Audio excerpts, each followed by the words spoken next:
Selamat pagi kakak-kakak semua. Tanpa menunggu lama-lama lagi, yuk kita mulai aja learning space kali ini. Ya, halo pagi kakak-kakak semua. Yap, Pagi harus untuk kakak, semangat semangat. yap, untuk kakak-kakak di sini boleh nih untuk absen dulu domisilinya dari mana, asal daerahnya di kolom chat ya. Yuk pada absen dulu di kolom chat. Tadi sih ada yang dari Bekasi gitu kak, aku lihat ada dari Surabaya juga. Ya, ada yang dari Depok juga nih. Oh, dari Wonosobo, mantap banget. Wonosobo, Jauh banget ya, Tangsel, Tangerang Malaysia. Waduh, Selatan. kan berapa kata aku kak, kalau learning space ini tuh udah go internasional. Malaysia aja tahu loh, Batam, Bandung, Karawang, Palembang. Waduh, Keren, keren, keren. paling Jakarta Timur, Bandung, aduh keren, keren, keren. Pasuruan, mantap. Bekasi, wah jauh banget nih planet lain ini Kak. Surabaya, sama dong kita di Surabaya. Oke. Magelang, Malang juga Keren, nih, berarti ada learning Malang. space ini, iya, Jawa Timur. Berarti learning space ini emang udah bukan hanya nasional nih, dari Sabang sampai Merauke juga ada, tapi dari Malaysia pun juga ada. Wow, keren banget. Yap, keren banget, mantap banget teman-teman di sini. Ternyata walaupun beragam ya daerahnya, tapi tetap semangat untuk ikut learning space kali ini. Yes. Sebelum kita mulai acaranya nih Kak, ke lanjut selanjutnya nanti, alangkah baiknya kita memperkenalkan diri dulu. Kan kata pepatah nih, kalau nggak kenal maka kita Tak sayang, apa tuh? Nggak dong, kenalan dulu. Masa baru-baru kenal udah mau sayang aja. Dan Kak Sinta ini. Oke, kenalin aku Anzal dari Puan Bisa, dan aku ditemenin sama partner MC aku nih yang paling cantik dan cetar se-UI. Siapa ini? dan aku Sinta dari Puan Bisa juga.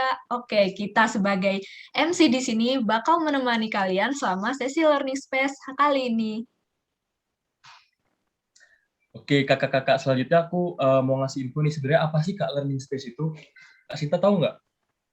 Oke, buat teman-teman nih yang mungkin baru pertama kali ikut learning space atau belum tahu sih apa itu learning space, tenang aja, aku bakal jelasin ke kalian. Yuk kita simak untuk operator, boleh next slide dulu. Oke, jadi apa sih itu learning space?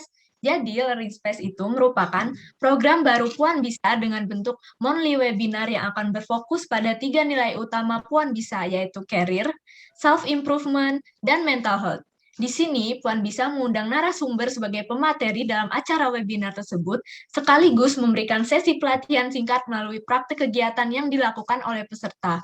Wah, mantap banget ya teman-teman. Dari penjelasan tadi udah jelas banget bahwa learning space itu benar-benar webinar yang mengajak kalian untuk belajar dan mengaplikasikannya ke diri sendiri kembali nih. Ya, benar banget, sesuai dengan concern Puan Bisa juga Kak ya. Salah satu poinnya yaitu tentang self improvement. Jadi di sini kita improve ourselves bareng-bareng ya melalui learning space ini. Dan by the way, learning space ini juga pasti ada ground rule-nya juga kan Kak. Jadi peraturan dalam mengikuti acara webinar di pagi hari ini. Untuk ground rules-nya bisa di slide selanjutnya operator. Nah, mungkin bakal aku bacain ya. Untuk ground rules dari learning space ini, yang pertama, selama program berlangsung, peserta dihimbau untuk menjalani seluruh kegiatan pelatihan yang telah dijadwalkan dengan aktif dan merename dengan nama lengkap. Jadi kakak-kakak bisa nih rename dulu nama-nama Zoom-nya dengan nama lengkap kakak-kakak sendiri, atau cukup dengan 2 nama awal aja. Dan yang kedua, peserta diharapkan untuk on kamera untuk saling menghargai dan mengenal satu sama lain. Aku udah ingetin kita harus on cam ya teman-teman. Dan yang terakhir, agar mendapat sertifikat nih kakak-kakak, peserta wajib mengisi 3 hal, yaitu pre-test, post-test, dan juga link feedback yang akan disediakan selama webinar ini berlangsung. Jadi itu ground rules pada acara Learning Space di pagi hari ini. Itu Kak Sinta. Oke, kayaknya nih ada Mungkin peserta selanjutnya terbaik nih, dan peserta teraktif, Kak. yes, informasi. Jadi aku infoin dulu di awal ya untuk kakak-kakak. Jadi kita bakal ada peserta terbaik dan teraktif juga. Jadi kakak-kakak harus aktif ya di acara Learning Space pagi hari ini, biar ntar dapat eksklusif hadiah e-certificate dari Puan Bisa. Sebelum itu mungkin kita bisa next slide dulu operator. Kita bakal ngapain? Oh iya, teman-teman buat keep in mind ya soal peserta terbaik dan peserta teraktif ini karena nanti bakal diumumin di akhir acara Learning Space nih. Kapan lagi kan kalian dapat sertifikat tambahan? Oke, nah sesi selanjutnya itu kita bakal mengisi link pretest nih teman-teman sesuai dari ground rules yang udah dijelaskan ke Anzal tadi. Nah, tenang aja nih, pretest ini soalnya tuh nggak susah kok, nggak kayak soal SBMPTN atau ujian nasional ya kakak-kakak. Jadi tenang aja. Jangan dong. Yap, Jadi bisa diisi ya kakak-kakak di sini. waktunya aku kasih 2-3 hari, nggak bercanda, 2-3 menit aja, karena soalnya nggak susah, kan kita kan nggak lagi SBM ya, jadi menurut aku 3 menit pun udah cukup. Dan yang udah selesai nih kakak-kakak bisa langsung chat di kolom komentar, bilang aja kayak, sudah kak, gitu. Ntar biar kita dari MC juga tahu dan bisa next ke acara selanjutnya, gitu. Oke, silahkan. Link juga udah di-share ya sama kakak-kakak dari Puan Bisa, ada di kolom chat dan juga ada di presentasi. Bisa segera diisi ya.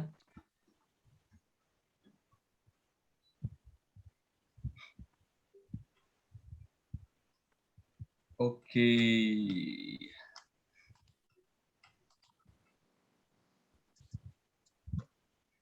Mungkin kita bisa remind lagi Kak mengenai kalau teman-teman ini yang pengen update, aku pengen update nih Kak. Kalau aku lagi mengikuti acara webinar Learning Space, itu webinar terkece sepanjang masa gitu. Bisa tag siapa aja gitu Kak mungkin, atau kita pakai IG filter dari Puan Bisa gitu.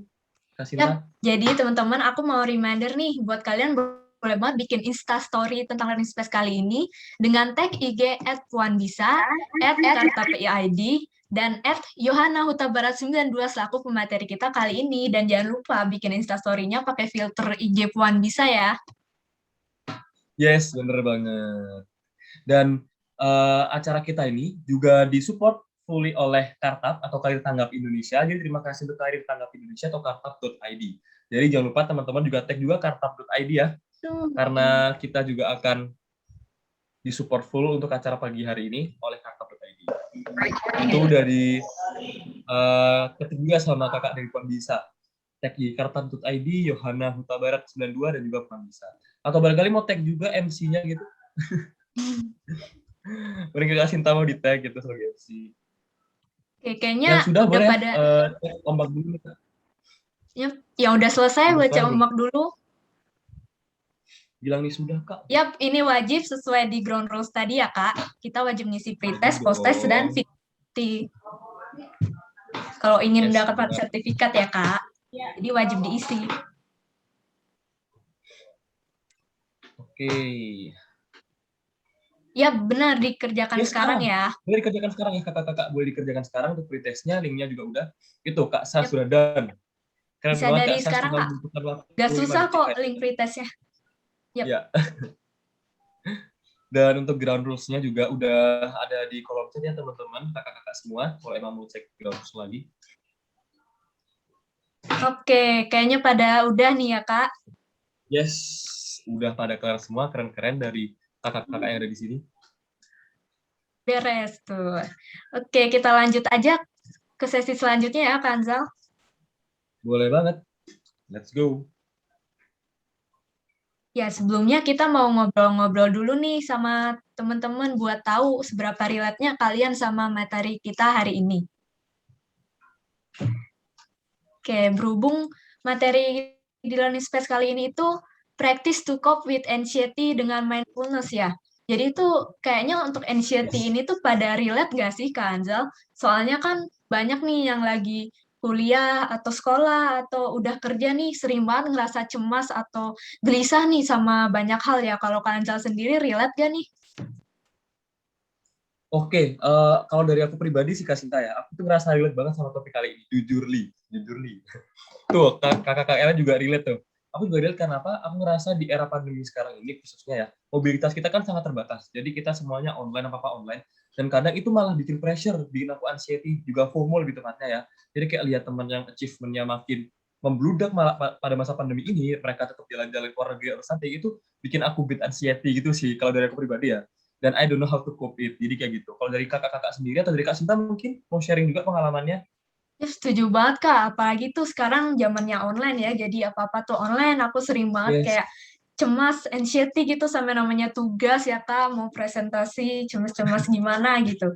Teman-teman di sini yang lagi kuliah, lagi sekolah juga pasti relate banget kan, dan masalahnya tuh kita nggak tahu nih Kak, cara ngatasin anxiety-nya itu.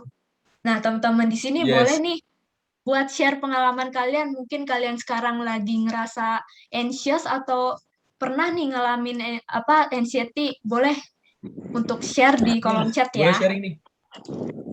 Ini ada dari Kak Aidil tuh katanya kadang-kadang kasihan sama orang yang ada anxiety. Ya sih bener banget. Apalagi Bener banget. kadang-kadang orang anxiety itu butuh penolongan dari tenaga ahli ya, pertolongan dari tenaga ahli juga dari psikiater gitu. Dari Ivana nih sering sekali Kak. Oke, aku juga relate ya sama Kak Ivana Semoga ini. learning space kali ini sangat membantu ya, sangat insightful juga buat Yap, Ivana dan juga kakak yang lain gitu. aku juga sering Anxious karena anxious masalah karena sekolah. masalah sekolah. Bener banget, ini relate banget sih. Aku juga Berarti kemarin masih sekolah. relate banget sama Kak Sinta tadi ya. Oke, mungkin nextnya Kak, kan tadi kita udah bahas masalah anxiety ya. Kita kan juga bakal bahas masalah mindfulness. Nah, sebenarnya aku mau tanya nih ke kakak-kakak di sini, ada ini nggak sih, ada yang tahu nggak sih mindfulness itu apa? Apa udah sangat-sangat sering mendengar kata mindfulness, tapi belum tahu nih apa itu mindfulness? Gitu. Dari Kak Eh, Sinta sendiri gimana Kak? Aku juga belum pernah denger sih Kak, mindfulness itu apa. Dan kurang ngerti juga, mungkin teman-teman di sini ada yang boleh cerita di kolom chat, apakah kalian pernah mendengar istilah mindfulness atau malah udah pernah praktikin nih? Yes, ini masih banyak yang sharing anxiety-nya nih. Yuk. Thank you teman-teman yang udah mau sharing bareng-bareng kita ya. Ntar kita bakal belajar bareng-bareng di sini pastinya dengan pembicara kita yang luar biasa itu Kak Ilham. Oke, ada yang bilang pertama kali dengar. Pernah dengar tapi Pertama belum kali paham. dengar, oke. Ya sama banget kalau itu berarti sama. Kayak sering gitu dengar tapi kita belum tahu apa sih mindfulness itu sendiri. Gitu sih. Oke, rata-rata ada yang baru dengar, ada yang udah sering dengar 50%, 50% gitulah. Semacam Ada yang nggak bisa dengar. meditasi gitu ya Kak. Benar, jadi mindfulness tuh tapi nggak cuma meditasi ya, tapi meditasi itu juga masuk mindfulness loh. Oke, ada Oh, ya. yang Mungkin karena kakak-kakak yang lain udah seru banget nih, udah sharing, udah menggebu-gebu untuk pengen tahu lebih lanjut mengenai anxiety juga mindfulness ini sendiri, Kak. Mungkin kita bisa mengundang pembicara kita sekarang. Gimana, Kak? Oke, sebelum mengundang, kita mau kenalan dulu nih sama profil pemateri dulu ya. Oke, jadi Yes. seperti yang di layar kalian ini, kalian udah lihat poster Puan Bisa Learning Space. Jadi benar banget, kali ini kita bakal ditemani pembicara kece kita, yaitu Kak Yohana Huta Barat selaku Clinical Psychologist Candidate dan founder of Ruang Berproses.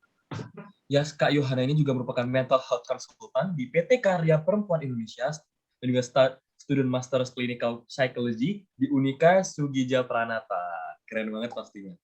Mungkin Kak Sinta nih bisa mempersilahkan Kak Yohana bergabung sama kita atau bagaimana nih Kak sekarang? Oke, tanpa menunggu lama-lama lagi nih ya, teman-teman pasti penasaran juga. Untuk Kak Yohana, apakah sudah hadir? Kita panggil langsung nih untuk kakak operator, boleh di spotlight Kak Yohananya? Halo. Yes, apakah Kak Yohana udah ada bersama kita di sini? Sudah. Suara aku Halo terdengar? Kak Yohana, Halo. terdengar Kak. Halo Kak Selamat Yohana. pagi Kak. Selamat pagi. Apa kabarnya nih Kak pagi ini? Puji Tuhan sehat, masih berjuang di tengah pandemi. Berjuang melawan anxiety juga teman-teman. Luar biasa banget Kak Yohana. Oh ya, sebenarnya dengar-dengar nih Kak, Speak of the Devil juga, katanya Kak Yohana nih lagi apa namanya, membangun suatu organisasi juga ya Kak? Iya, Bener? benar. Platform namanya Ruang Oh, Berproses. oh iya, boleh sharing dong Kak ke kita. Oke. Apa sih itu Ruang Berproses? Oke, sebenarnya aku sudah bawa tim, jadi aku minta izin mungkin untuk teman-teman kasih waktu maksimal mungkin 5 menit untuk memperkenalkan apa itu Ruang Berproses. Boleh diberikan aksesnya mungkin untuk presentasi. Aku berikan waktu dan tempatnya untuk Tricia, silakan.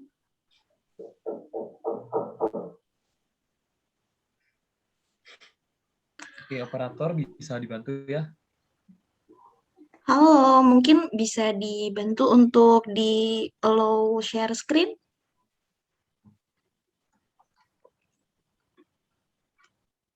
Oke.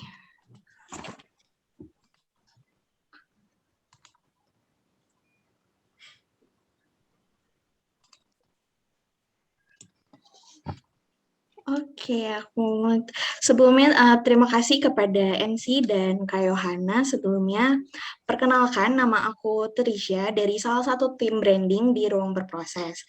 Nah, pada kesempatan kali ini aku akan ngejelasin apa sih Ruang Berproses itu dan ada apa aja di Ruang Berproses. Nah, jadi Ruang Berproses ini adalah platform kesehatan mental yang bertujuan untuk meningkatkan kesadaran kesehatan mental itu sendiri dengan cara edukasi dan pelayanan. Nah, ruang berproses ini hadir di beberapa media sosial seperti Instagram, Twitter, terus ada Facebook, LinkedIn, YouTube, dan juga ada website resmi di ruangberproses.id. Nah, ruang berproses ini didirikan pada 15 Juli 2020 oleh pembicara kita yaitu Kak Yohana Sondang Aktiva Huta Barat, MPSI. Nah, ruang berproses punya tagline yang keren banget nih, mungkin juga relate sama beberapa teman-teman, yaitu selalu ada ruang untuk kamu berproses menuju versi terbaikmu. Nah, di dalam ruang berproses ini punya program-program acara dan juga layanan-layanan konseling yang pastinya edukatif dan juga menolong teman-teman yang mungkin membutuhkan. Nah, untuk program-programnya ini ada webinar atau biasa kita sebutnya side talk. Lalu juga ada kelas berproses dan ada IG Live. Nah, apa sih bedanya? Nah, side talk ini adalah webinar yang membahas yang pastinya tentang isu kesehatan mental oleh profesional yang ahli dan di bidangnya. Lalu juga webinar ini menjadi edukasi kesehatan mental untuk teman-teman yang misalnya mau mendalami ilmu kesehatan mental itu sendiri. Nah, webinar ini hadir di setiap hari Jumat pukul 19.00 melalui aplikasi Zoom Meeting dan terbuka untuk umum. Nah, untuk topik-topiknya ini banyak nih, mungkin ada teman-teman juga yang related, yaitu ada self-development, human emotions, terus ada kesehatan mental di lingkup pekerjaan, hubungan atau isu-isu sosial, dan juga keluarga. Lalu selanjutnya ada kelas berproses juga. Nah, kelas berproses ini salah satu program terbaru yang ada di ruang berproses. Nah, di dalam kelas berproses ini tidak hanya materi, namun juga ada praktik langsung yang dipandu oleh psikolog, yang pastinya udah ahli. Nah, kelas berproses ini diadakan 1 bulan sekali di minggu keempat bulan tersebut. Nah, untuk di bulan Agustus ini, kelas berproses lagi buka kelas yaitu Psikologi First Aid di tanggal 27 Agustus pukul 19.00. Nah, bagi teman-teman yang tertarik untuk mengikuti, bisa pantengin sosial media Instagram di Ruang Berproses. Nah, selanjutnya ada IG Live. Nah, di dalam IG Live ini adalah acara diskusi dengan profesional yang ahli untuk memberikan edukasi kesehatan mental. Nah, topik-topiknya ini ada banyak nih. Misalnya teman-teman yang mengalami overthinking, quarter life crisis, terus juga baru-baru ini ada belajar kesehatan mental dari K-pop dan K-drama. Wah, terus juga ada tentang hubungan percintaan, pertemanan, keluarga, dan lain-lainnya. Nah, di IG Live ini dilaksanakan 2 kali dalam 1 minggu di Instagram Ruang Berproses. Nah, atau bagi teman-teman yang misalnya ketinggalan dengan topik-topik yang menarik, bisa scroll Instagram Ruang Berproses. Nah, selain ada program-program acaranya, Ruang Berproses juga punya pelayanan-pelayanan kesehatan mental, yaitu ada peer counseling, konseling profesional, dan ada support group. Nah, yang pertama ada peer counseling. Nah, peer counseling ini adalah konseling teman sebaya untuk menangani kasus yang sifatnya non-klinis. Karena kalau misalnya kasusnya klinis, diarahkan ke konseling profesional. Nah, untuk persyaratannya yaitu usia 15-30 tahun. Nah, bagi teman-teman yang mengalami kesulitan atau misalnya butuh teman cerita atau butuh insight baru, bisa mengikuti peer counseling. Lalu selanjutnya ada konseling profesional, yaitu konseling dengan psikolog. Nah, di dalam profesional konseling ini terbuka bagi individu yang mengalami kesulitan atau membutuhkan penanganan langsung dari profesional atau yang memiliki diagnosa gangguan kesehatan mental dan membutuhkan penanganan lebih lanjut. Nah, ini persyaratannya adalah berusia 13 sampai 60 tahun. Nah, layanan yang terakhir yaitu ada support group atau kelompok dukungan. Nah, di dalam kelompok dukungan ini terbuka bagi individu yang memiliki isu atau permasalahan yang sama, misalnya sama-sama anxiety seperti tadi yang teman-teman MC udah bilang, atau tadi juga ada yang banyak related juga, atau misalnya loneliness, ngerasa kesepian. Nah, mungkin teman-teman bisa ikut support group untuk misalnya dapat insight baru, dengar sharing dari teman-teman lainnya juga, karena di dalam support group ini diisi oleh 3-5 orang dan ada 3 kali sesi pertemuan. Nah, ini juga support group terbuka untuk umum untuk usia 15-45 tahun. Nah, bagi teman-teman yang membutuhkan atau ingin berkolaborasi, bisa menghubungi Ruang Berproses di @ruangberproses.id atau bisa mengunjungi website resmi Ruang Berproses di ruangberproses.id. Sekian, terima kasih. Aku kembalikan lagi ke Kak Yohana. Oke, thank you. Ini aku kembalikan ke moderator lagi atau sudah boleh masuk materi nih? Mungkin kita ngobrol dulu Kak sedikit. Oke. Kak Yohana pasti masuk ke materi habis ini ya Kak. Oke. Oke, keren banget Ruang Berproses ini dari Kak Yohana, emang sangat fokus ke ranah psikologi gitu kan, sesuai background pendidikan Kak Yohana juga. Keren-keren. Kalau dari Kak Sinta sendiri gimana Kak pendapatnya? Yap, aku juga penasaran banget nih sama program-programnya Ruang Berproses. Ternyata banyak banget dan itu bermanfaat banget nantinya. Oke, mungkin cukup sekian. Terima kasih untuk Kak untuk menjelaskan Ruang Berproses. Mungkin teman-teman, kakak-kakak di sini udah nggak sabar untuk langsung menjelaskan pemaparan juga dari Kak Yohana. Maka dari itu untuk Kak Yohana, saya persilahkan. Oke, thank you. Aku boleh dibantu untuk share screen PPT-ku ya?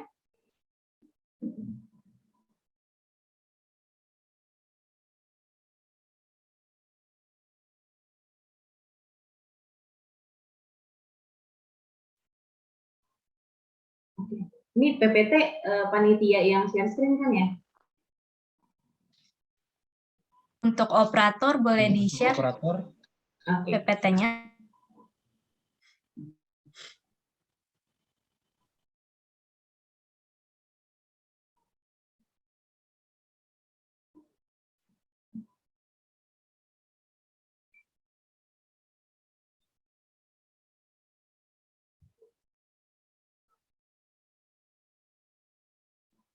Oke, thank you moderator udah kasih kesempatan untuk aku sampaikan materi. Sebelumnya salam kenal teman-teman. Aku Yohana Huta Barat, biasa dipanggil kalau seumuran panggil Yohana aja, kalau di bawah umurku berarti panggil Kak Yo aja gampangnya. Tadi MC juga sudah menginformasikan saat ini aku lagi full time mengerjakan pelayanan di Ruang Berproses, dan sekarang juga lagi menyelesaikan studi S2. Aku ambil Mapro, Magister Profesi Psikologi Klinis Anak, tapi minoringnya aku juga tetap ambil dewasa. Nah, kemudian sekarang juga lagi sibuk sebagai konselor di Bullied atau bully.id dan Female in Action. Next. Oke, teman-teman, jadi aku berikan 3 outline, aku breakdown untuk materi kita hari ini. Pertama, kita akan ngebahas tentang anxiety itu apa, kemudian teknik penanganannya itu kan tadi teknik menghadapinya itu adalah dengan mindfulness, jadi aku akan perkenalkan apa itu mindfulness, lalu cara menghadapi mindfulness-nya itu cara menghadapi anxiety-nya itu dengan mindfulness itu bagaimana caranya. Nah, sambil mungkin nanti aku menjelaskan materi, aku sepertinya diberikan waktu kurang lebih 30-40 menit, teman-teman. Nanti mungkin kalau sembari materi berlangsung, teman-teman ada pertanyaan, mungkin boleh langsung ketik di kolom pertanyaan ya, supaya nggak kelupaan, atau kalau mau dicatat dulu baru nanti saat sesi tanya jawab disampaikan juga boleh, supaya kita lebih interaktif aja nanti pada saat diskusinya. Oke, next. Nah, anxiety tadi sebenarnya Sinta sama Anzal ya, sepertinya tadi sudah banyak ngobrol tentang anxiety itu apa, tapi aku akan ngebahas dari segi teorinya dulu. Jadi teman-teman, anxiety itu adalah perasaan subjektif yang kita miliki. Subjektif berarti kalau secara ilmiahnya bisa jadi itu tidak rasional, bisa jadi itu tidak real, tapi perasaan kita saja itu bisa ya, yang diakibatkan oleh kita tuh merasa nggak nyaman atau kita merasa terancam. Mirip nih sama stres. Kalau kalian lihat kok definisinya mirip-mirip sama stres ya, apa perbedaan anxiety dan stres? Nah, kalau anxiety ini itu adalah wujud emosi atau perasaan dari stres itu bisa. Jadi orang yang mengalami stres, salah satu emosinya itu adalah cemas. Nah, apa ciri-cirinya itu apa? Berupa ketegangan, terus juga kita merasa khawatir, atau kita bisa melihat respon anatomi kita. Biasanya orang-orang yang mengalami anxiety itu ada gejalanya itu yang seperti psikosomatis, jadi sakit perut, pusing, kemudian mual, kemudian gemeteran, tremor tangannya, jantungnya berdetak lebih cepat gitu, atau lemas. Nah, itu bisa. Jadi ada kaitannya dengan fungsi tubuh kita. Next. Nah, ini teman-teman, cemas itu adalah normal, itu wajar. Karena itu adalah respon dari tubuh kita untuk mengendalikan kesadaran terhadap stimulus tertentu.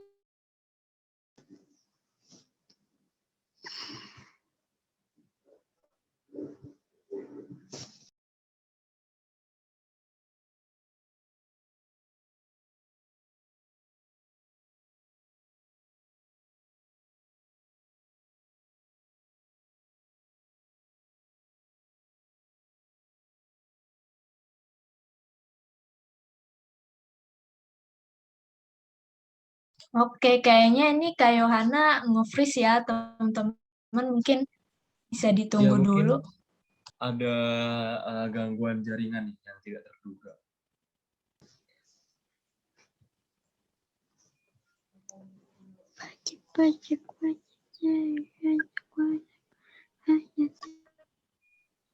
Oke, kita lihat nih dari kolom chat nih pada relate banget ya sama materi kali ini. Ada Yes. Mutia, takut sama omongan orang-orang, bener banget. Terus ada Haura juga ngerasa relate ya. Kata Kak Bahkan Salah. ada yang sampai susah Yap. tidur nih Kak katanya. Lili. Emang dampak anxiety itu kadang emang bisa ke fisikal gitu ya Kak ya. Kayak tadi dibilang dari Kak Yohana tadi bisa kayak bahkan orang itu gemetar atau bahkan muntah atau something. Jadi emang itu membutuhkan pertolongan dari aku pribadi ya kayak gitu. Kata Ada Kak yang Aidil, overthinking. ngapa orang dengan kecemasan biasanya adalah anak muda? Enggak juga sih Kak, sebenarnya itu tergantung, semua orang tuh bisa mengalami anxiety Yes. ya. 3 Bahkan hari mungkin ini Kak sampai nggak bisa tidur, sampai jam 3 Nah, ya pagi kan? nggak tahu kenapa, tapi gelisah terus. Terus Ya, suka cemas mikirin overthinking. hal-hal yang belum terjadi. Overthinking, Overthinking, anxious masa juga. depan. Aku sih Kak malah lebih ke orang-orang yang aku kenal. Kalau ketemu tuh jadi gemeter gitu ya. Aku relate banget sih sini sama Kak Mesya. Aku juga kadang sering banget gemeter tuh mau ketemu orang. Rasanya pengen menghindar aja ya Kak. Yes, ortu juga sering terlalu cemas ke anak. Iya bener banget. Dari Kak Ridona tadi bilang karena orang tua pun juga sering anxious ke anaknya sendiri. Jadi kayak lebih ke cemas dan juga kadang-kadang bisa mengarah ke overthinking gitu ya. Kayak misunderstanding terhadap sikap kita juga sebagai anak gitu. Kalau dari aku pribadi sih merasakan hal tersebut juga gitu. I can relate. Ada yang sampai nangis juga nih. Terus juga deg-degan kalau di publik. Bener banget, aku juga relate sih. Kalau Kak Sinta Bangun sendiri sering tidur. nggak sih Kak deg-degan di publik gitu? Entah Yep. lagi presentasi atau doing public speaking. Kalau aku udah jelas banget sih Kak, apalagi sekarang ini juga, wah rasanya deg-degan gitu ya. Teman-teman pasti nih kalau lagi presentasi di kelas juga kayak deg-degan, gimana gitu, takut respon orang kan, padahal orang mah biasa aja kali ya. Yes, lebih ke sikap kita agak bodo amat gitu. Yang penting kita do our best gitu lah di depan banyak orang. Dan kita apalagi udah di bersama 314 partisipan yang udah masuk di Zoom ini, kakak-kakak. Keren banget.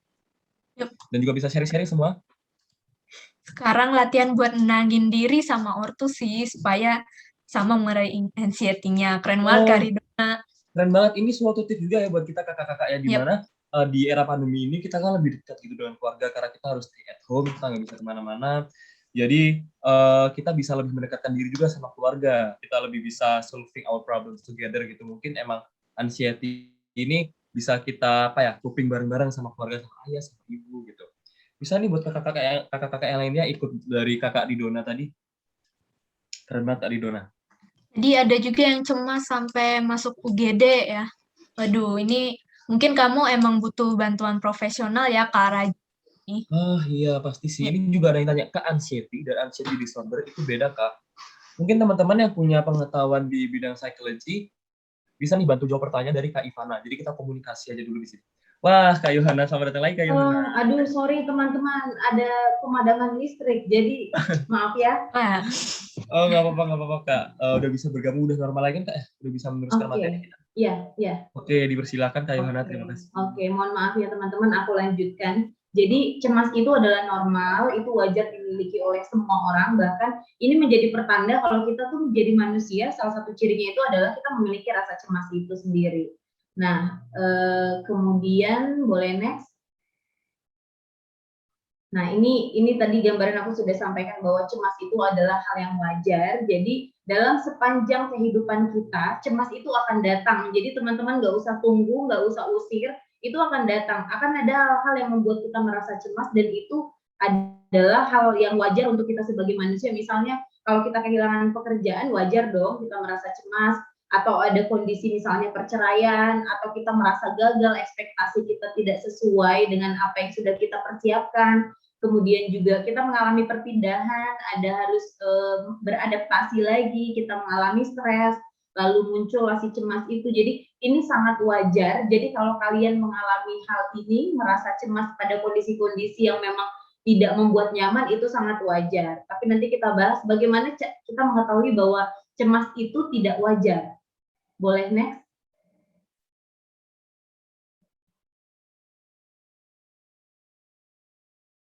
Nah, kita bisa lihat ciri-ciri ketika kita harus menggarisbawahi bahwa cemas ini udah harus diatasi nih.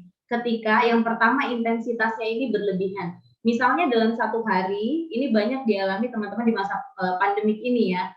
Dalam satu hari itu perasaannya itu nggak enak, jantungnya berdebar cepat, terus jadinya nggak fokus mau mengerjakan apapun. Produktivitasnya ini jadi terganggu, kemudian tidak terkendali rasa cemasnya, atau bahkan teman-teman kalau tahu namanya panic attack, serangan panik, ini bisa sangat mungkin terjadi karena udah sangat intens seharian nih ngerasa cemas.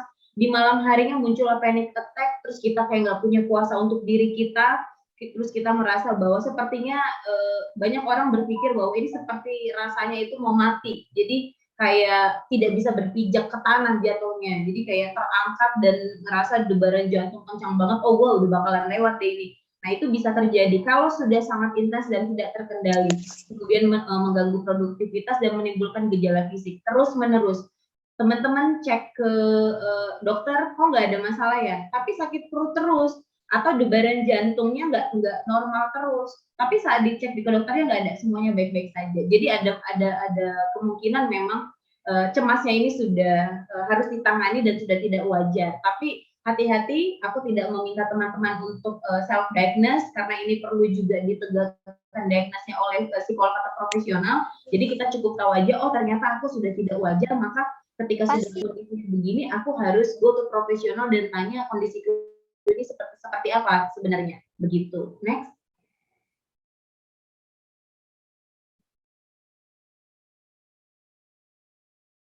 Nah, ini juga aku mau pertanyakan ke teman-teman. Jadi ketika kita merasa cemas atau ada kondisi emosional yang negatif, yang tidak baik-baik saja, membuat kita merasa tidak nyaman, ada 3 cara dari psikis kita, dari diri kita untuk menghadapi itu. Yang pertama itu fight.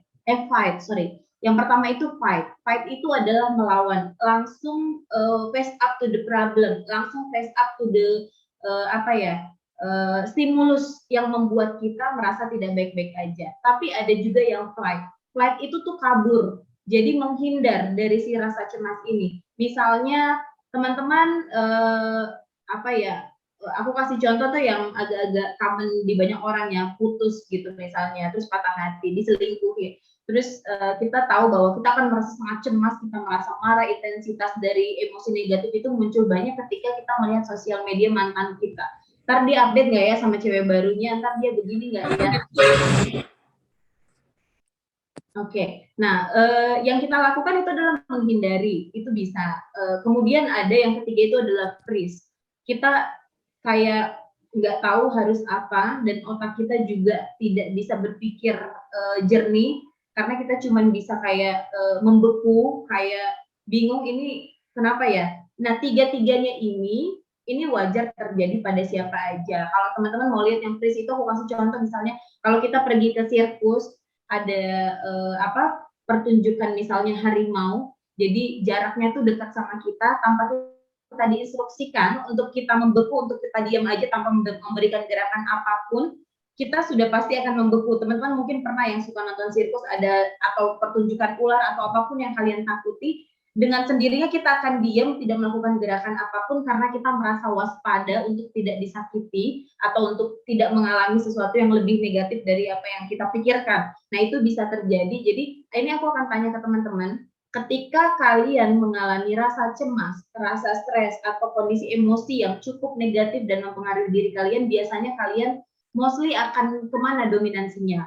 Fight kah, langsung face up to the feeling, atau flight, atau menghindar dulu, aduh ini perasaan nggak nyaman, aku ini dulu deh, skip dulu, atau mendistraksi diri dengan hal lain, atau freeze, membeku, bingung. Coba aku mau lihat nih, lumayan banyak nih teman-teman kasih respon. Oke, sudah banyak. Terima kasih ya. Jadi ini bukan benar salah, ini wajar, ini respon dari bahkan dari personality kita, dari diri kita. Jadi nggak usah merasa bahwa fight itu lebih keren karena dia langsung menghadapi langsung, oh nggak gitu juga. Bahkan kadang orang-orang yang langsung fight, dia jadi impulsif. Keputusan yang diambilkan itu jadi tidak rasional dan tidak matang dibandingkan orang yang nge-freeze dulu. Oke, gue butuh tenang dulu, ngebingungin diri dulu, ini apa yang terjadi, baru nanti ambil kesimpulan. Semuanya itu bisa, namun balik lagi lebih ke pertimbangan resiko kedepannya setelah kita memberikan respon terhadap stimulus itu. Next.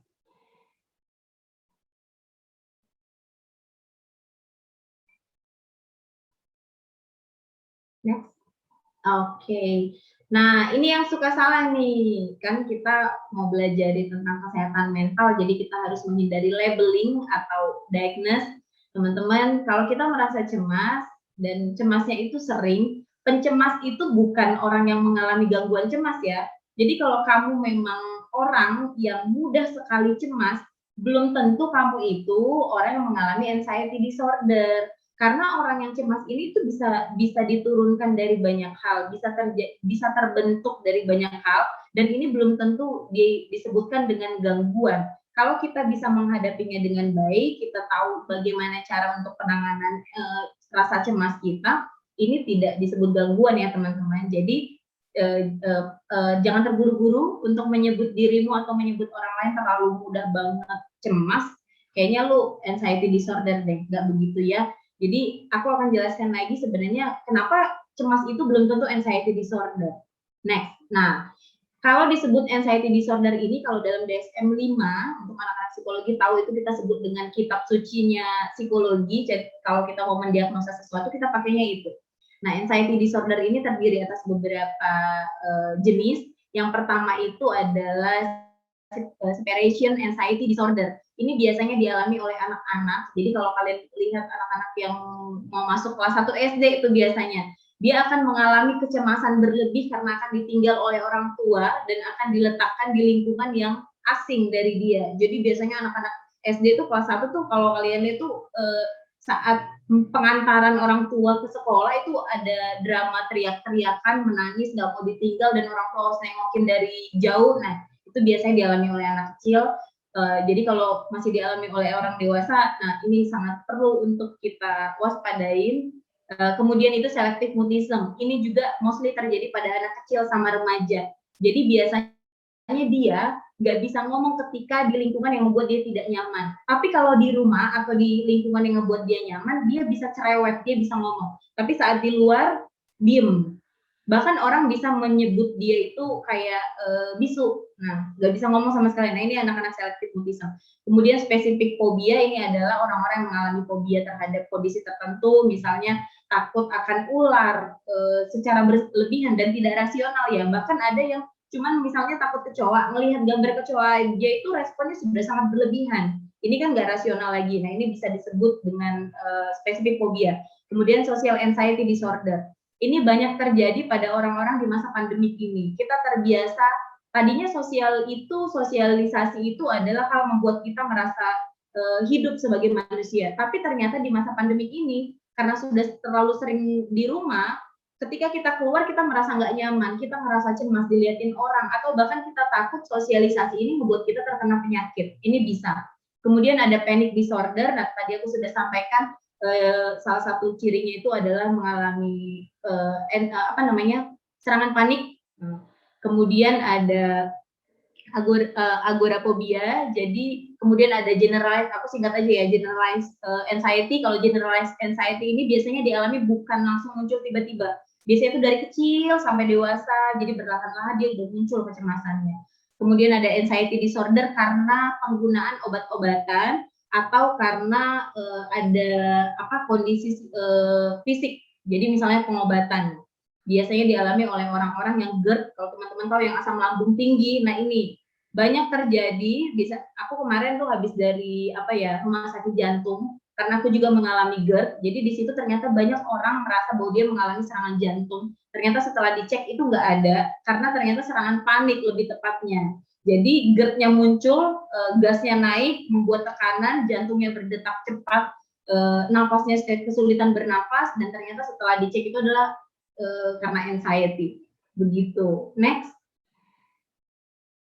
Nah, penyebab dari anxiety ini, teman-teman, yang pertama itu genetik. Biasanya ibu-ibu yang ketika dia hamil, dia mengalami kecemasan, stres tinggi, ini bisa ditransfer ke anaknya. Jadi ketika anaknya lahir, dia besar, bertumbuh, anaknya jadi pencemas. Ini bisa, ada penelitiannya. Kemudian karena faktor kepribadian, memang orangnya pencemas.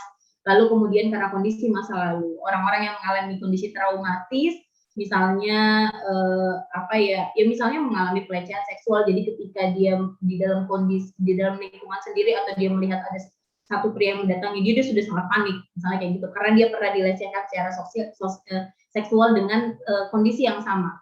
Kemudian masalah kesehatan fisik, nah ini tadi yang misalnya GERD, atau orang-orang yang memiliki autoimun, atau orang-orang yang mengkonsumsi obat yang membuat kecemasannya meningkat.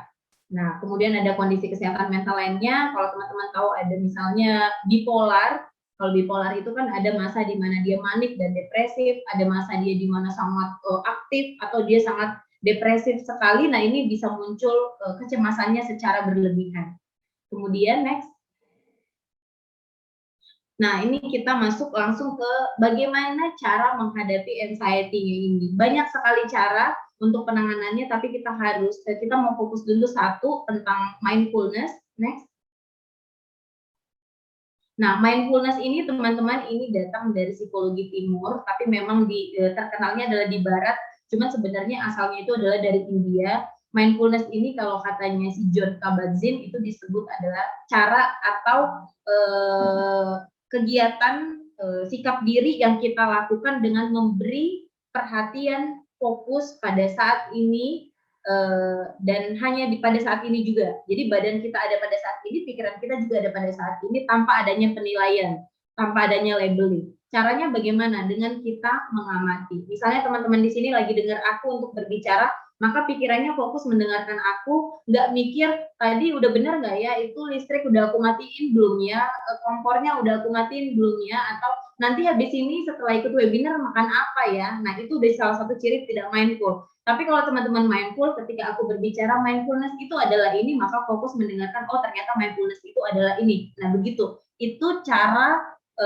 teknik yang sederhana dulu ya, sebelum kita masuk ke dalam exercise-nya mindfulness itu. Next. Nah, sebelum aku bahas tentang tujuan dan manfaat, jadi teman-teman bagaimana kita untuk melakukan mindfulness itu adalah sebenarnya dengan mengenali nafas kita. Jadi cara untuk mengontrol si pikiran ini kan suka nakal nih, suka lompat-lompat, suka membawa kita ke dalam kondisi-kondisi tertentu yang membuat kita cemas. Caranya untuk menjinakkan si pikiran kita adalah dengan bernafas. Bernafasnya gimana? Tapi saat aku anxiety, saat aku cemas, aku bernafas kok. Bukan begitu. Tapi kita fokus mengamati nafasnya, bukan fokus mengikuti si pikiran kita untuk dibawa ke si sumber cemasnya itu. Nah, kenapa kita harus mengenali mindfulness dan melakukan mindfulness di dalam kehidupan kita?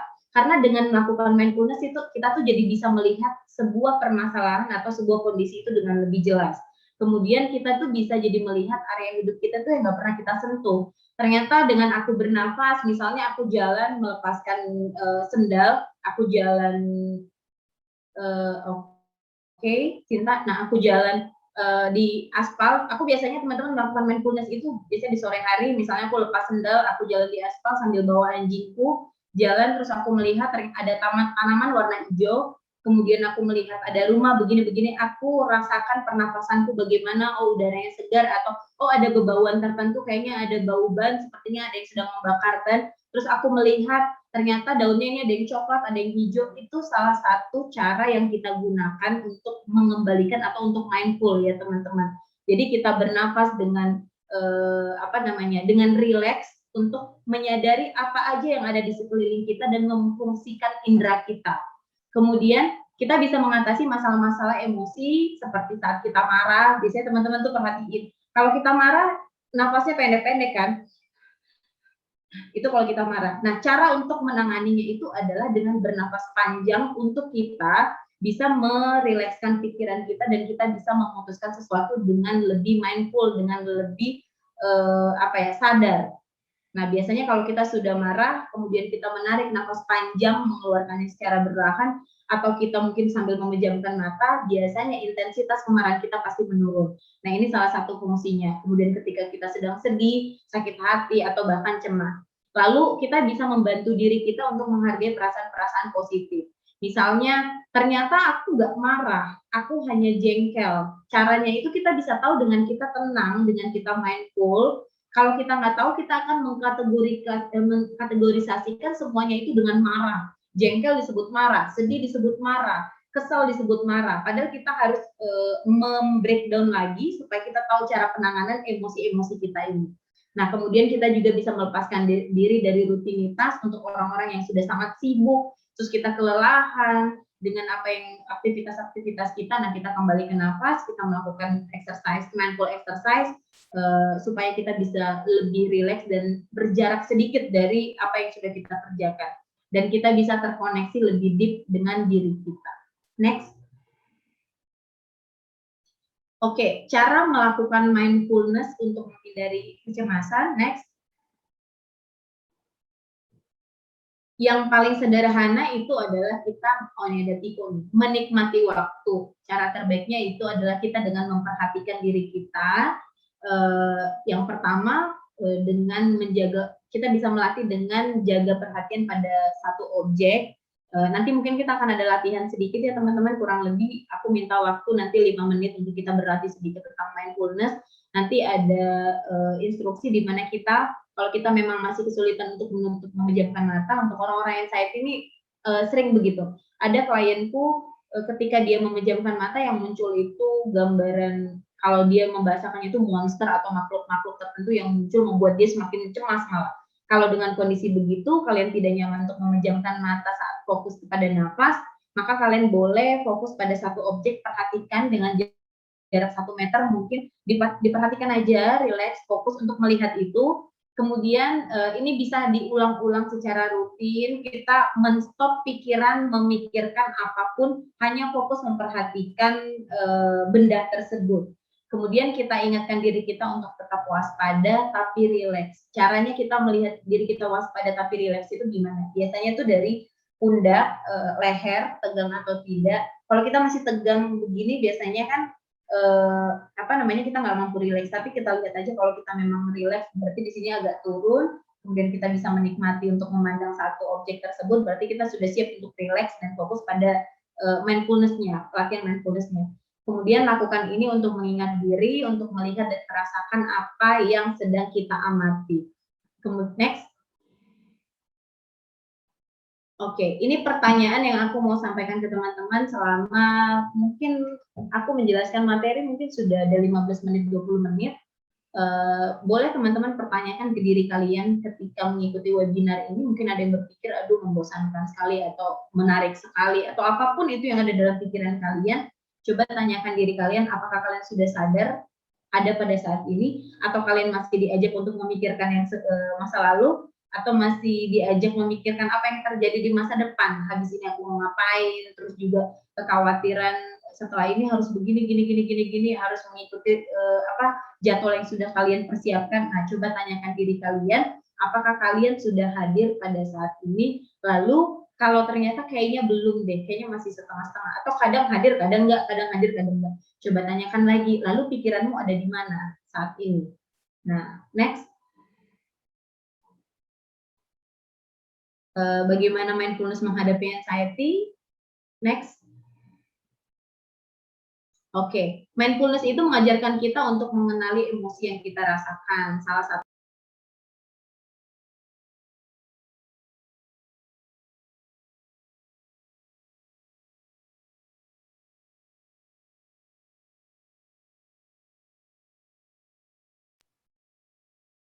Oke, sepertinya tadi ada yang ke-setting untuk mute, aku berusaha unmute nggak bisa. Oke, kita diminta untuk menyadari perasaan dan pikiran kita yang membuat kita cemas. Itu salah satunya kenapa kita harus belajar mindfulness, kita jadi tahu kenapa aku merasa cemas, cemas ini berasal dari mana, aku cemas ketika dalam situasi apa, lalu ciri-ciri cemasku ini seperti apa. Jadi kalau kita sudah mulai merasa bahwa ini akan mengindikasikan ke arah cemasku yang intens, berarti kita sudah harus siap-siap untuk mungkin melakukan mindfulness. Nah, kemudian dengan mindfulness kita bisa mengurangi reaktivitas emosi, lalu kita fokus pada apa yang kita rasakan pada saat ini, nggak berselancar pada masa lalu atau masa depan. Next. Nah, ini masih sama dengan melakukan, kemarin panitia minta kaitannya dengan masa pandemik ya. Cemas di masa pandemik juga dengan mindfulness kita bisa mengurangi ketegangan, kita bisa meningkatkan fokus, kita bisa mengelola emosi kita, kemudian kita bisa meningkatkan perasaan positif dan membantu menikmati hidup, juga menurunkan stres. Next. Oke, kita teman-teman kalau mau, ini hanya sosial media, jadi kalau teman-teman ada pertanyaan nanti mungkin biasanya ada beberapa pertanyaan itu yang nggak bisa terjawab semuanya di sini, jadi kalau mau bertanya boleh nanti chat di DM Instagramku Yohana Huta Barat 92. Kalau ada waktu aku akan membalas teman-teman. Kemudian kalau ada keperluan juga boleh cek di www.ruangberproses.id. Kita akan masuk ke dalam sesi mindfulness. Aku minta waktu mungkin 5 menit. Teman-teman kita mau melakukan teknik dasar mindfulness. Nanti panitia boleh bantu. Kemarin aku sudah kirim musiknya, bantuannya, tapi sebelumnya aku akan berikan instruksi dulu teman-teman. Tadi aku sudah sampaikan bahwa ketika kita mau melatih diri kita untuk mindful, untuk hadir pada saat ini, pastikan bahwa kita rileks tapi kita fokus, rileks tapi fokus. Kemudian dikasih dulu waktu untuk berjarak dari hal-hal yang membuat kita kepikiran yang masa lalu, mungkin ada yang masih sedang healing dari duka, dari patah hati, dari kecewa, dari kegagalan. Di stop dulu, kita mau ngobrol sama diri kita dulu, kita mau mengamati, sebenarnya mau mengamati diri kita. Kemudian untuk teman-teman,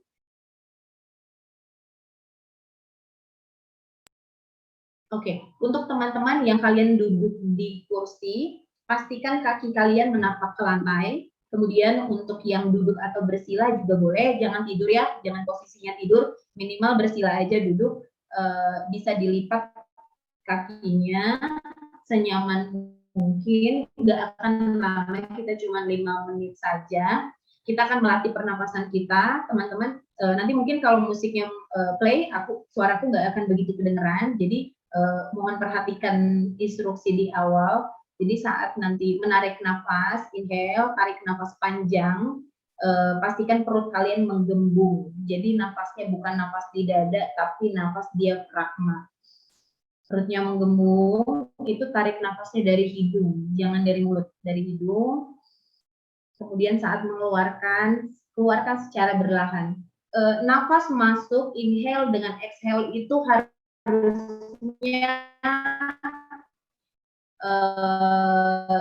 durasinya jadikan ketika kita exhale, karena ketika kita exhale di situ kuncinya untuk membuat kita rileks. Jadi kalau ada teknik 4, 7, 8 teman-teman pernah kenali, kita menarik nafas dengan hitungan 4, 1, 2, 3, 4, kita tahan 7 detik, 1, 2, 3, 4, 5, 6, 7, kita lepaskan 8 detik. 1, 2, 3, 4, 5, 6, 7, 8. Itu dilakukan berulang, tapi untuk mindfulness ini kita hanya fokus dulu ke nafas inhale, exhale. Inhale, exhale, itu aja dulu. Jadi tarik nafas yang panjang, keluarkan nafasnya lebih panjang lagi sambil relax, begitu. Oke, kita akan berlatih. Mudah-mudahan suaraku terdengar nanti saat musiknya mulai. Teman-teman, aku boleh dibantu untuk play musiknya?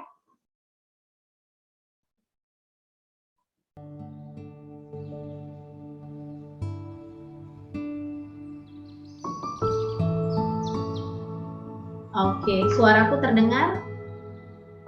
Oke. Iya, teman-teman, kita mau ambil sikap untuk kita mindfulness yang basic. Silakan teman-teman yang memang bisa atau nyaman untuk memejamkan mata, silakan memejamkan matanya. Kita mau fokus pada diri kita saat ini. Kita mau kasih instruksi ke dalam pikiran kita untuk mikirin yang tadi, nanti dulu, untuk mikirin yang besok, yang akan kita lakukan nanti, kita stop dulu. Kita mau fokus pada saat ini. Bagi kalian yang memang duduk bersila, pastikan kalian merasa nyaman, pastikan pundaknya tidak tegang, lehernya tidak tegang, posisi duduknya juga nyaman. Kita mau memperhatikan nafas kita.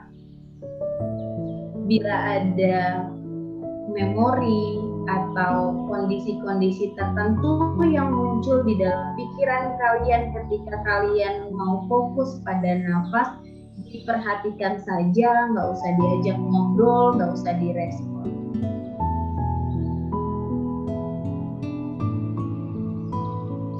Aku berikan waktu untuk teman-teman melakukan mindfulness basic. Silakan.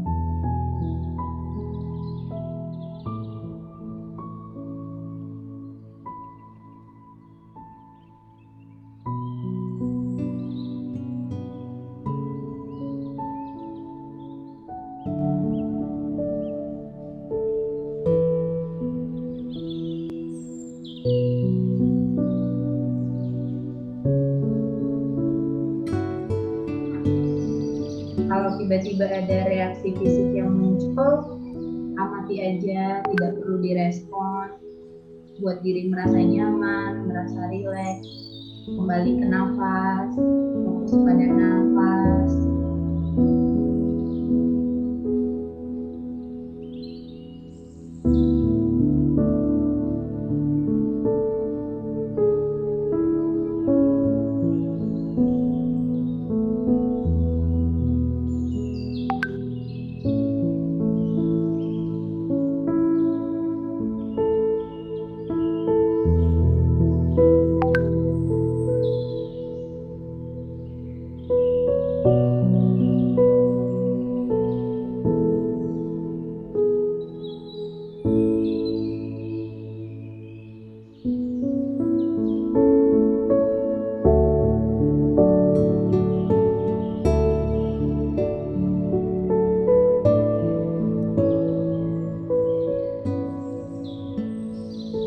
Bila ada emosi-emosi yang muncul, perasaan yang muncul, sembari mendengarkan musik ini, fokus pada nafas, amati saja, tidak perlu direspon.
Oke, teman-teman.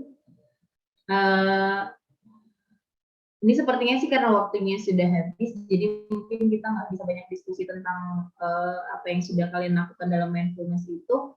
Tapi nanti kalau ada pertanyaan, oke. Nanti kalau ada pertanyaan boleh diajukan, nanti akan dibantu pimpin oleh moderator atau MC ya. Silahkan aku kembalikan. Wah, terima kasih Kak Yohana. Ini materi sangat luar biasa. Aku tadi jujur, aku hampir saja gara-gara mindfulness tadi. Mungkin kakak-kakak bisa juga gimana yang dirasain saat mindfulness tadi bisa di-share ya, karena Kak Yona pasti juga pengen tahu nih apa yang kakak-kakak tadi rasain selama kita praktikal tentang mindfulness. Dan selanjutnya mungkin udah nggak sabar juga untuk sesi tanya jawab nih. Kak Sinta, mungkin kita punya 10 menit pertama untuk sesi tanya jawab ya. Tuh udah ada yang hampir nangis juga Kak katanya. Keren. Oke, mungkin sesi pertanyaan kita buka 10 menit terlebih dahulu. Untuk kakak-kakak yang ingin bertanya, bisa langsung aja hashtag mau tanya. Dan aku ingetin lagi, untuk satu orang atau satu peserta bisa tanya satu pertanyaan ya, biar kita juga kebagian gitu, ntar kakak-kakak yang lain kalau pengen yang mau tanya gitu. Oke, bisa langsung mau tanya, ketik. Mungkin dari dua penanya terlebih dahulu. Pertama, oke, dari Ajeng dan dari Haura Asho terlebih dahulu. Oke, Kak Sinta, boleh dipersilakan untuk penanya? Oke, aku ada pertanyaan nih buat Kak Yohana. Kak, gimana sih Kak kalau misal sebelum tidur tuh kita banget kayak ngerasa cemas akan sesuatu gitu, jadinya kayak kepikiran kerjaan-kerjaan lain gitu loh Kak, kayak tugas yang belum selesai. Itu menurut Kakak gimana ya cara mengatasinya? Langsung jawab atau di closing? Mau kita tampung dulu tuh Oh, seperti apa, Kak? boleh. Sepertinya sih langsung jawab aja biar Boleh nggak jawab aja, kelupaan. boleh banget. Oke, ya itu biasanya mungkin teman-teman kita sering sebut itu namanya overthinking. Jadi overthinking itu sering muncul di malam hari, di mana ketika badan kita itu sudah waktunya beristirahat, tapi sistem kerja otak kita tuh ngajak mikir kemana-mana. Dan jadinya muncullah itu misalnya anxiety dari overthinkingnya itu. Jadi misalnya kayak kita tuh cemas terhadap pekerjaan, kita cemas terhadap kegagalan, besok berhasil atau enggak. Misalnya orang mau sidang, besok presentasi berhasil atau enggak. Terus kalau ternyata nggak lulus gimana? Kalau begini gimana? Kalau begini gimana? Itu perasaan tidak rasional, itu pikiran tidak rasional ya teman-teman. Yang sebenarnya kalau kita tuh mau mempertanyakan kembali, ini salah satu teknik yang bisa dilakukan. Misalnya kita nanya, pikiran kita tuh ngajak bicara gini, kayaknya aku persiapannya kurang deh. Kalau besok gagal gimana? Kalau dosennya bertanya yang sesuatu yang nggak bisa aku jawab gimana?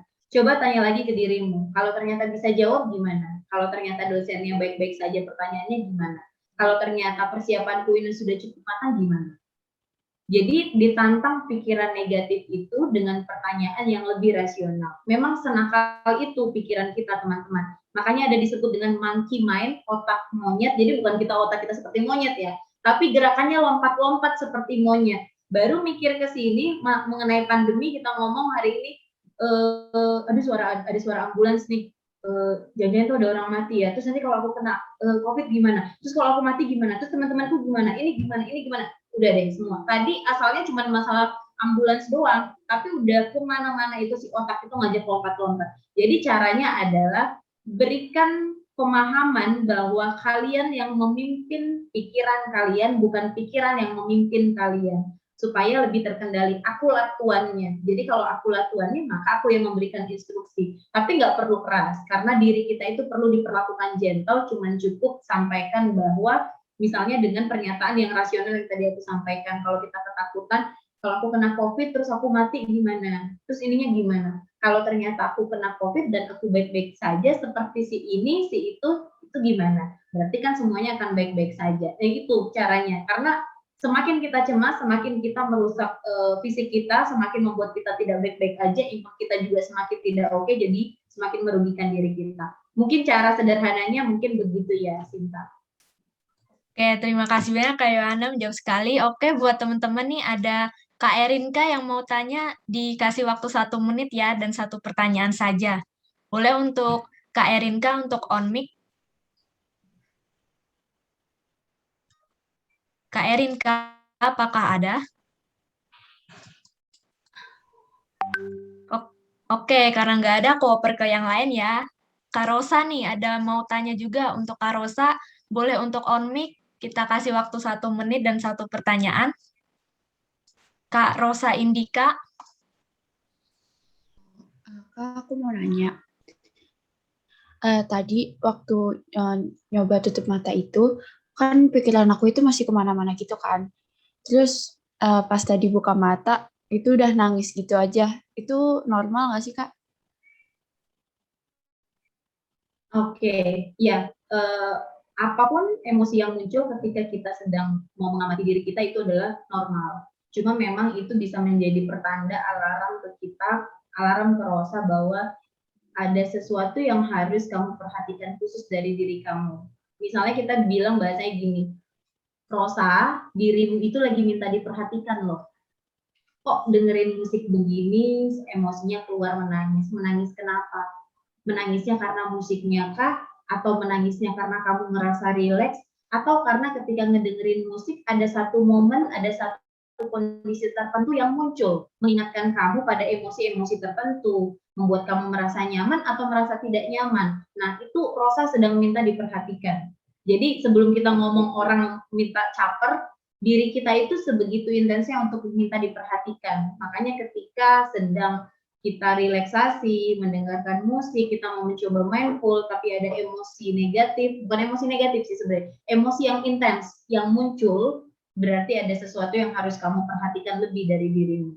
Cuma kalau memang masih merasa kok gelisah, menangisnya cukup malah membuat merasa tidak nyaman, kalau aku sih bilang ini dilatih terus secara intens, mungkin setiap hari sebelum tidur ambil waktu 5 menit aja, putar musiknya, nanti cari aja musik relaksasi gitu yang durasinya 5 menit, kamu gak usah mikir kemana-mana, instruksikan diri, aku mau fokus pada pikiranku, aku mau fokus pada nafasku, kalau ada memori-memori yang masuk, memori yang muncul, diamati aja, berarti sedang ada informasi yang mau diberikan ke Rosa, ke diri kamu, gitu. Kira-kira menjawab nggak Rosa?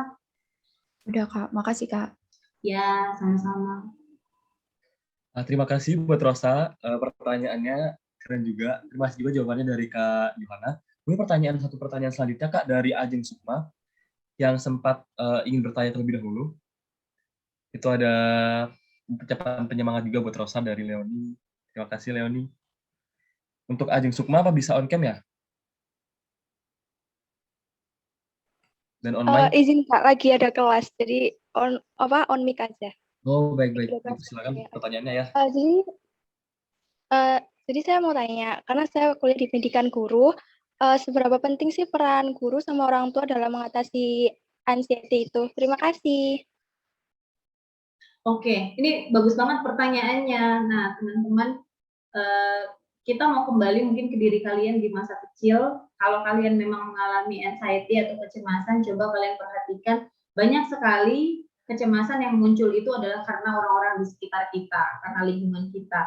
Kita takut sama guru yang killer, kita takut diomelin sama guru yang suka menghukum ketika sesuatu yang kita kerjakan nggak sesuai dengan yang dia inginkan, kita takut disuruh maju ke depan mengerjakan tugas, atau kita takut diomelin orang tua. Jadi sebenarnya figur-figur lekat yang harusnya lebih dewasa dari kita, yang harusnya melindungi kita, memberikan wadah untuk kita nyaman, seringkali malah membuat kita merasa tidak nyaman. Jadi muncullah si rasa cemas itu ketika kita dekat dengan orang-orang yang harusnya melindungi kita. Jadi seberapa penting guru, orang tua untuk membentuk atau mengobati atau menangani anak-anak dengan kondisi anxiety sangat penting. Bahkan mungkin banyak, ini kasarnya aja mungkin fakta kasar yang muncul, banyak sekali anak-anak mengalami kecemasan itu bahkan diakibatkan oleh para tenaga pendidik. Tapi tidak sedikit juga tenaga pendidik yang membuat siswa-siswanya nyaman ya.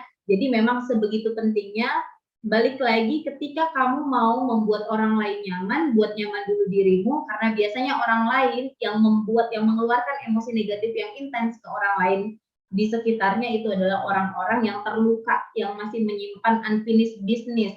Jadi permasalahanmu di rumah jangan dibawa ke sekolah, kasihan anak-anaknya. Jadi selesaikan dulu, saat ini aku hadir melayani anak-anak, aku mau mindful mengajar, Maka yang aku sampaikan juga adalah perilaku yang mindful, yang aku sadari, bukan sesuatu yang aku sesali setelah itu terjadi karena kondisi emosional. Mungkin itu jawabannya. Mudah-mudahan terjawab ya.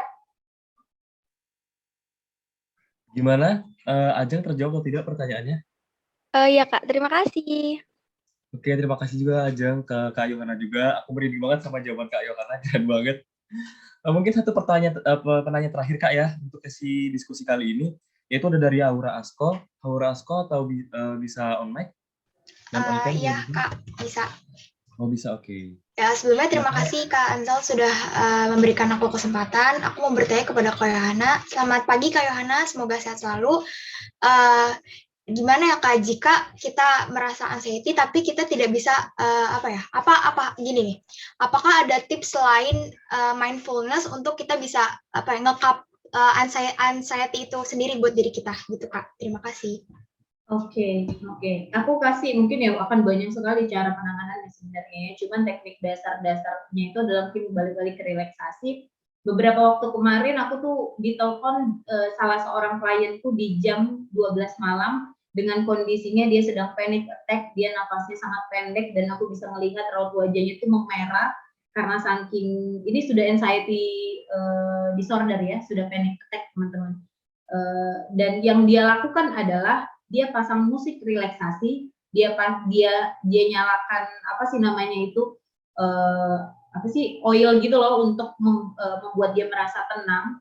Kemudian dia memposisikan dirinya posisi meditasi. Nah, ini yang terkadang teknik yang kita gunakan itu terlalu banyak yang kita ketahui, terus kita mau borong, kita ambil, kita lakukan untuk diri kita. Padahal sebenarnya kondisi psikis kita itu hanya perlu dilakukan secara gentle, lembut. Yang aku lakukan pada saat itu adalah matikan musiknya, keluar dari ruangan, kembali ke alam, karena sumber ketenangan kita itu bukan di dalam ruangan, tapi di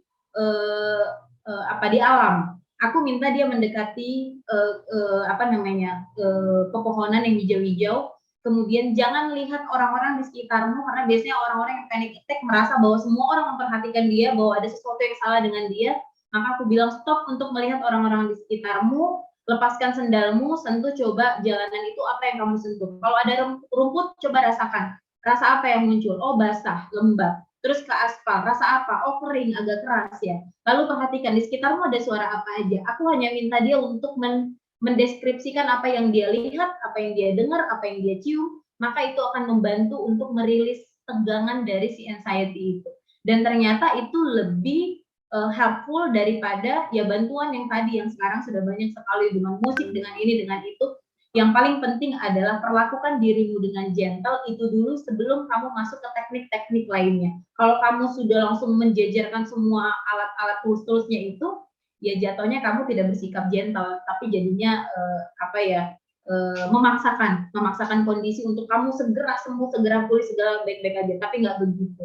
Jadi mungkin ya itu teknik grounding mungkin ya Aura. Kalau nanti kamu boleh searching. Jadi kita meminta bantuan alam untuk membantu kita rilis terhadap stresnya. Teman-teman juga boleh lakukan sesekali injak rumput, itu salah satu untuk melepaskan toksik. Kalau kalian lagi stres, sambil definisikan aja kayak anak kecil. Oh, rumputnya warna hijau ya, yang ini kecil, ini yang gede. Terus ini, oh itu rumputnya kayak itu kayaknya daunnya udah tua deh, warnanya hijau begini-gini. Ada suara burung.